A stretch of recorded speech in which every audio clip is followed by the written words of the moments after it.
Hey, how's it going, guys? Welcome back to the channel. Today we are in my brand new 2024 GR Supra, the 3.0 Premium, and I got this in the Renaissance Red. It looks super sharp. And so one of the first things I did when I bought the car was I wanted to get paint protection film put on here. So I got that done through Expel here in San Antonio, and actually did quite a bit more than what I originally was thinking I should get covered. So I kind of went a little extra just for fun. So basically what I did was I did a full hood, we did the full bumper, we did the headlights, we did the fenders on each side, we did the mirror caps, we did the pillars here, we did the scoops that are on the door, the rear quarter panel, and just behind the rear tire where rocks and things get kicked up by tires. And then, also I did the roof, because on my last car I've actually gotten something that got kicked up on the highway and hit me on the roof, dented the roof, and chipped the paint pretty good. So I was like, you know what, we'll do the roof too. So did quite a bit of the car, almost the whole thing if you think about it. But I don't know, I thought that was good money spent.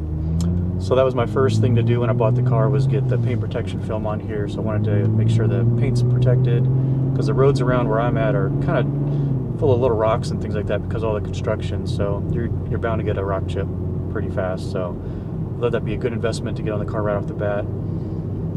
But the thing about this car that I noticed was there's very specific jack points on here, and so that's part of the video today. Is I'm going to show you guys the jack points on the Supra, and I have a Quickjack system at home, so I'm going to get the Quickjack system out.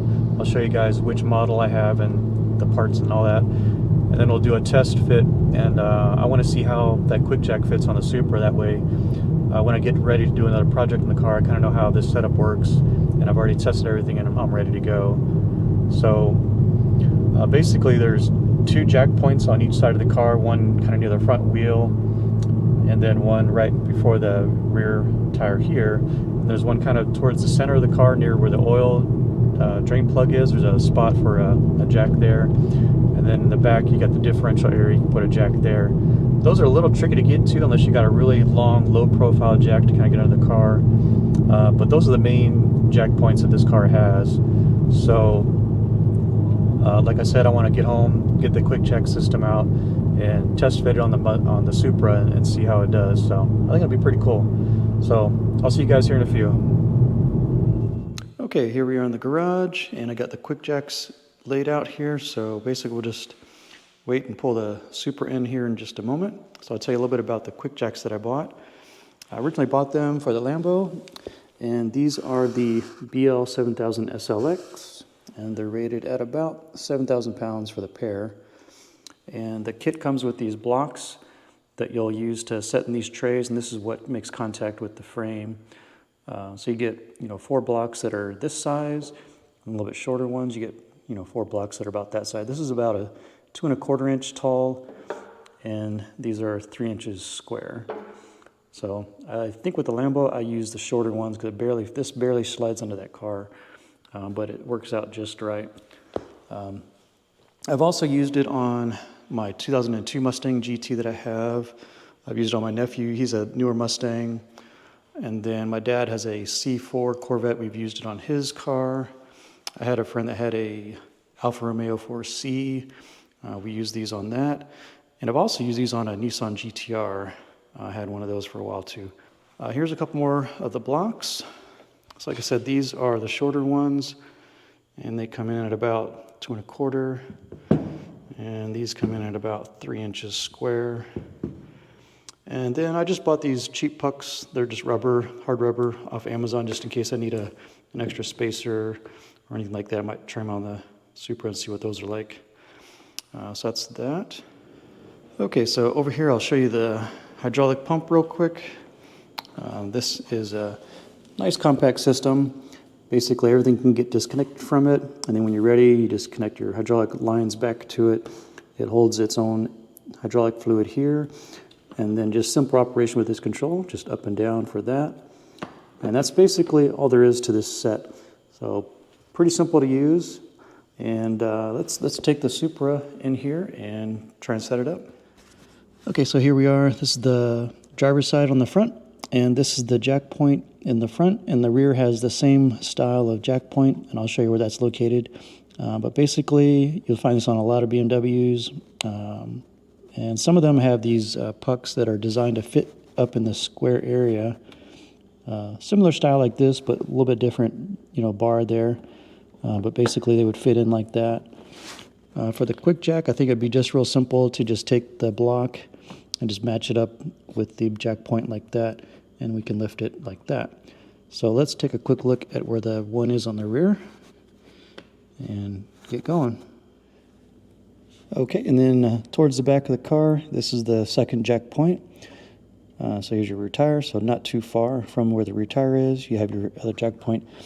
And as you can see under the car, there's really nowhere to really put a jack because you're going to have a lot of these under panels in the way. And if you stick a jack under here and try to lift up on that, you're going to break stuff. So you want to try and use these jack points at all times possible.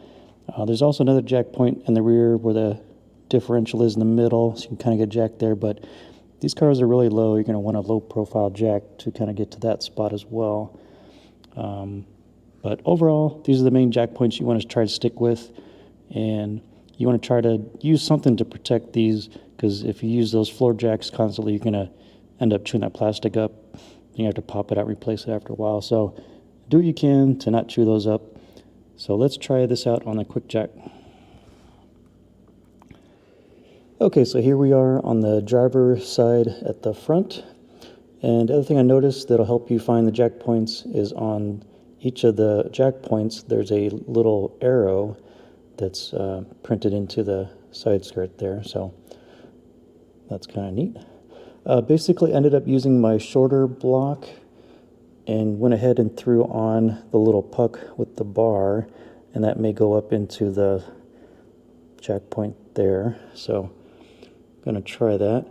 But I don't think it's really necessary. I'm just using it just to see if maybe that jack point won't mar up my block, so that's basically all I'm doing that for, but not really necessary. I think the block is fine, but I'm just testing it out, see how it works. So we're going to go with that. All right, so on the driver's side rear, here's your little arrow. Now, for some reason, it seemed like the rear of the car was higher here than the front, so I ended up using the bigger block back here, and I'll try the puck on this one as well. So maybe it's because my floor is not perfectly flat over here, so that's probably maybe why. But the other two corners on the other side of the car, I ended up only being able to use a short block. So this is the only corner that ended up using the larger one on. This one used the shorter block as well and added the puck to it. So let's go ahead and try and lift this and see how it goes. Okay, so I think we're ready to go. So we're just going to press up. Alright, there we go.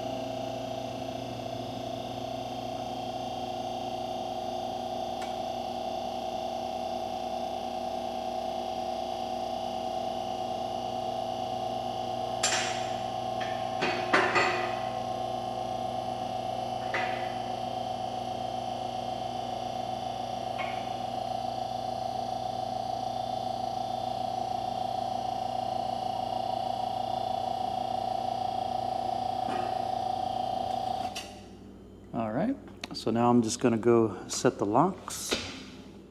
Okay, so here you see on this side you got lock 1, and then we're going to go with that lock here. This is the fully up position. So just do like that. And then when it's time to let these down, basically you take this arm and you let that lobe slide down, so that way it'll slide through the channel and over that, and it'll let the Quickjack all the way down. So in order to lock it, we'll flip that up, and you can see how there's a little bit of a groove there, and that's going to catch the lock. So do it like that. All right. Okay, so now that the locks are in place, you just press the down button, let it go down for a moment, and then it'll make contact with the lock positions, and that's basically all you need to do to use the Quickjack on your Supra. So now you're ready to do your projects and have plenty of ground clearance. I can actually get under there with a creeper, roll around and get under the car, so that's really nice. So let's go ahead and take the camera over there, and I'll give you a better look at how high this gets off the ground. All right, so we'll take one more look at one of the jack points. So it looks like there's just enough of a gap between the rocker panel and the Quickjack with that setup. We're using the little puck on top of the smaller block. I couldn't quite fit the larger blocks on here. Maybe if I ran over those small little ramps and get the car up a little higher, then I could get under there. But that's about the best I think I can do with what I have. So, alrighty, so here we are under the front of the car. Give you an idea of how far off the ground it can go. And this is the creeper that I use a lot. And so I can lay on this and fit under the car. Pretty good to work on basic things. For example, on the Supra, if you were to want to do oil change, you'll want to get rid of that. You'll want to take off that round cover right there. And then the drain plug for the engine is right there. So pretty easy to get to if you want to do an oil change under here. But as you can see, there's a lot of underbody panels in here, and that's why it's real important to only use those factory jack points just to make sure you don't damage anything. And I think the Quickjacks lined up with those factory points very well. So I think this is going to be the way to go whenever I want to do something on the Supra. Okay, I think we'll wrap up the video with that. Overall, pretty happy with how the Quickjack system worked on the Supra, lined up with those factory jack points just right. So I think this is going to be a really good setup going forward. So with that, we'll end the video, and I'll see you guys in the next one.